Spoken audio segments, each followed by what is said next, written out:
ગીર ગઢડાના ધોકડવા ગામ આશરે 10 થી 12 હજારની વસ્તી ધરાવતું ગામ છે। અહીંના સ્થાનિક ગ્રામજનો દ્વારા વિકાસના કામોને લઈ સરપંચ પ્રતિનિધિ તેમજ ગામ લોકો દ્વારા મામલતદારને આવેદનપત્રને પાઠવવામાં આવ્યું હતું।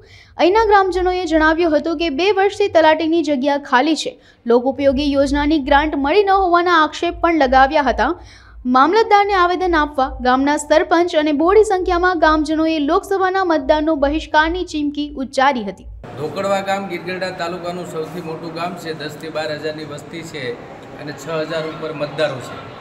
ઉના ભાવનગર ઉના અમરેલી નેશનલ હાઈવે ઉપર તાલુકાનું હાઈવે ઉપર નેશનલ હાઈવે ઉપરનું ગામ છે। અમારે આવેદનપત્ર આપવા પાછળના જે મેઇન કારણ છે, આજે માની લો કે અમારે 2 તલાટીની જગ્યા છે, તો છેલ્લા 2 વર્ષથી બંને તલાટીની જગ્યા ખાલી છે। હું ખાતરીપૂર્વક એવું કહું કે રાજ્યમાં કોઈ એવું ગામ નહીં હોય કે જ્યાં 2 તલાટીની જગ્યા હોય અને 2 વર્ષથી એ ખાલી હોય, અને જે ચાર્જમાં તલાટી હાલે છે એ એવરેજ 2 વર્ષથી છેલ્લા 2 વર્ષથી એવરેજ અઠવાડિયામાં 1 દિવસ 2 થી 3 કલાક આવે છે। આ ઉપરાંત તાલુકા 15% વિવેકાધીન આયોજન, જિલ્લા આયોજન, 10% નાણાં પંચ, 20% નાણાં પંચ, મનરેગા એવી લોક ઉપયોગી ઘણી બધી યોજનાઓ છે કે જેની ગ્રાન્ટ જે ગામની વસ્તી 10-12 હજારની વસ્તી છે, વસ્તી પ્રમાણે મળવી જોઈએ, એની જગ્યાએ તંત્ર તાલુકા જિલ્લા પંચાયત તલાટીથી માંડી એની જગ્યાએથી રાજકીય કિનાખોરી રાખીને આજે 2 વર્ષમાં 25 પૈસા જેવી ફૂટી કોડી પણ અમારા ગામમાં ગ્રાન્ટ આપવામાં આવી નથી। હવે અમે છેલ્લા 2 વર્ષથી ગ્રામ પંચાયત આવી છે તો એક કામ કરે છે, આદર્શ ગામ બનાવવું, સારું ગામ બનાવવું। હવે આવી પરિસ્થિતિની વચ્ચે પણ અત્યારે ધોકડવા ગ્રામ પંચાયતે છેલ્લા 2 વર્ષમાં જિલ્લાની શ્રેષ્ઠ ગ્રામ પંચાયત તરીકે કામ કર્યું છે। સરકારની જુદી જુદી ગ્રાન્ટોમાંથી જે અમને મળવાપાત્ર નાણાં પંચની સ્થાનિક ગ્રામ્ય નાણાં પંચની જે ગ્રાન્ટો છે એમાંથી જે સરકારની રકમ 1 લાખ આવે તો 1 લાખ એની સામે ગ્રામ પંચાયતના અમે પદાધિકારીઓ ભોગવીએ છીએ।